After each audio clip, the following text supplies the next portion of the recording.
फिर भी अजगर आलसी होता है, फिर भी भगवान उसका पेट भरते हैं कि नहीं? जैसे अजगर भगवान के आश्रित रहता है कि जिसने ये शरीर दिया है, पेट दिया है, वो भरने की व्यवस्था करेगा। खुद कोई ना कोई हिरन चल के उसके पास आ जाता है और वो पकड़ के खा लेता है।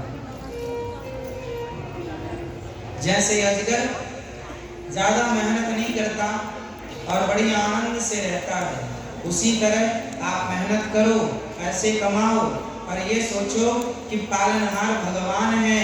जब भगवान पालन कर रहे हैं तो आप सिर्फ कर्म करो, चिंताएं ना करो, भगवान के आश्रित रहो। जिसने पेट दिया है वो भरने की व्यवस्था, जो आप लोग कहते हैं ना पेट के लिए कर रहे हैं, झूठ बोल रहे हो किसके लिए? पेट के लिए। तो अजगर से सीखो, अजगर तो झूठ नहीं बोलता पेट के लिए। तो बिना झूठ बोले जब अजगर का पेट भर सकता है तो आपका क्यों नहीं भर सकता? इसलिए जिंदगी ईमानदारी से चलानी है। और पेट का लोग कहते हैं पापी पेट, पेट पापी नहीं होता, आप पापी होते हैं। लोग कहते हैं ना पापी पेट, बताओ पेट पापी होता है? पेट कहता है कि तुम बेईमानी करो, पेट कहता है भाई तुम रोटी जैसी मिल जाए दे दो। और आप लोग ऐसे भी नहीं है कि झूठ। अच्छा एक बात बताओ, आप यदि आज से झूठ बोलना छोड़ दें और सत्य के रास्ते पर चलने लगे, वो तो मस्त रहता है, खाया पिया बड़ा, कोई फिक्र नहीं। जिसने पेट दिया है वो पेट भरने की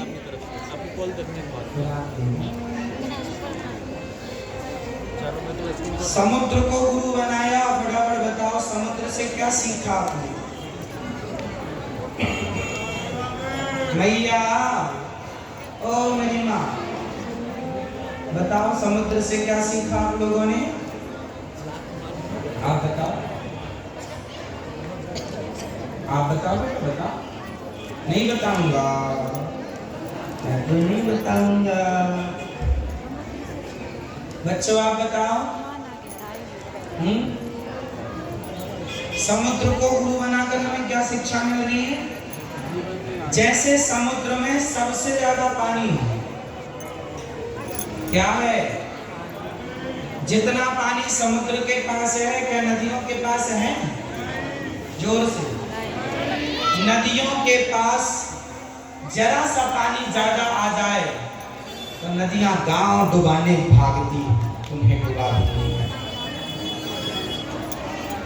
पर समुद्र में इतना पानी है फिर भी वो किसी को डुबाने की कोशिश नहीं करता।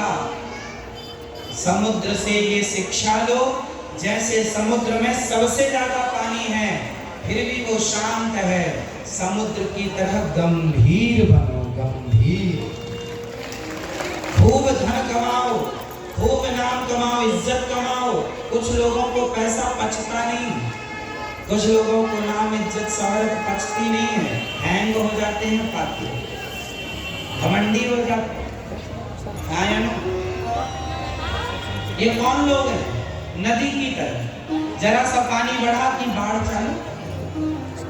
पर समुद्र में सुनी आपने के बाढ़? समुद्र में सुनामी आती है, जब दिखाता है तो फिर शहर के शहर। इतना पानी समुद्र के पास अभी प्रेजेंट में है कि वह पूरी पृथ्वी को डुबा सकता है पल भर में। नदियों के पास इतना आ जाए तो पता नहीं नदियां क्या करेंगी। इसलिए भगवान हैसियत से ज्यादा किसी को देते नहीं। आपको भगवान ज्यादा धन नहीं दे रहे हैं, परेशान ना हुआ करो। भगवान ने आपकी हैसियत देख ली है, आप कितने के लायक हैं। जो जितने के लायक है उसे उतना ही मिलता है। तुम पचाने के लायक हो, पचा पाओगे। गांव-गांव में छोटी नदियां होती हैं, समुद्र की तरह क्या बनो? जोर से गंभीर। ज्यादा पैसा है फिर भी सादगी से जीवन जियो। कई लोग जरा सा पैसा आया हैंग होने लग जाते हैं। समझ में आ जाता है कि इनकी दौलत अभी नई नई, और इनका ये अकड़ बता रही है कि बहुत जल्दी इनकी ये जो बाढ़ है ना उतर जाएगी, क्योंकि गंभीरता नहीं पचाने की। उतना खाओ जितना पचा सको, ज्यादा खाओगे तो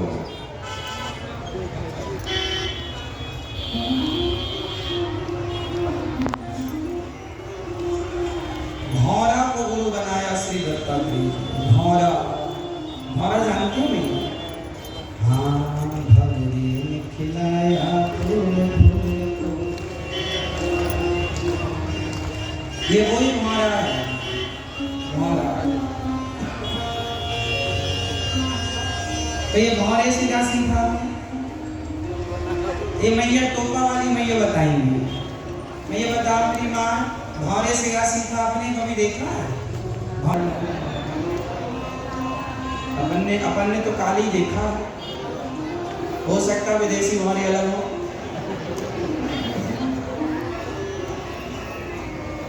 तो जो भौरा होता है उससे क्या सीख लिया आपने? भैया बताओ।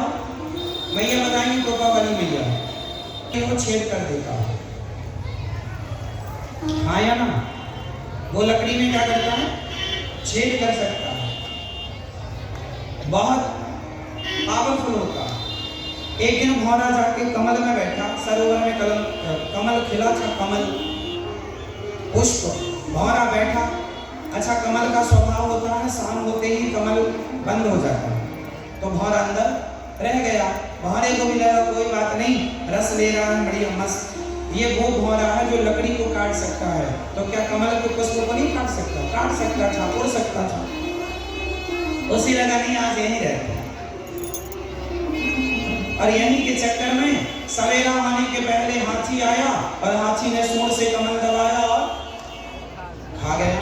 तो कमल खाया तो कमल के अंदर भौरा महाराज बैठे थे, वो भी हाथी के पेट में। तो बताओ भौरा किसके चक्कर में मारा गया? किसके? रस के चक्कर में। बोलो बोलो। स्वाद के चक्कर में, जिह्वा। किसके चक्कर में मारा गया? स्वाद। भाई हो सकता था ना, पर भौरे को कमल का जो पराग मिल रहा था, रस मिल रहा था, अच्छा लगा। स्वाद के चक्कर में भौरा मारा गया, बस। इसलिए आप भी स्वाद के चक्कर में ही तो बीमार पड़ जाते हो। स्वाद अच्छा मिला भोजन में तो खूब खा लिया, बाद में पेट पकड़े घूम रहे हो, कहाँ जाए कहाँ जाए। इसलिए स्वाद के चक्कर में नहीं, स्वास्थ्य के अनुकूल खाना चाहिए, स्वाद के अनुकूल नहीं। भोजन स्वास्थ्य के लिए होता है, भोजन स्वाद के लिए। बोलो नहीं। समझ रही हो मेरी माँ? जिस आहार से स्वास्थ्य अच्छा हो वह आहार लेना चाहिए। स्वाद बहुत अच्छा हो और स्वास्थ्य बिगड़ जाए तो ऐसा भोजन खाना समझदारी है?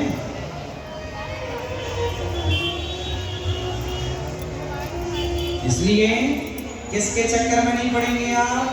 स्वाद के। स्वाद के। स्वास्थ्य के अनुकूल खाओ, स्वाद के अनुकूल नहीं। कुछ भी मत खाओ। ये हम किससे सीख रहे हैं? भौरा क्यों मरा? स्वाद के चक्कर में आप भी क्यों परेशान होते हैं? दिन भर कई लोगों के घर में तो खाने पर झगड़ा होता, ये नहीं बनाया, वो नहीं बनाया, ऐसा नहीं बनाया, ऐसा स्वाद नहीं, तुमसे भोजन, पति पत्नी में झगड़ा, अरे तुमसे तो कुछ नहीं बनाते आता। मरा जा रहा स्वाद के चक्कर को गुरु बनाया दत्तात्रेय जी। मधुमक्खी से क्या सीखा? मधुमक्खी मतलब समझ रहे हैं? मधुमक्खी जानते हैं?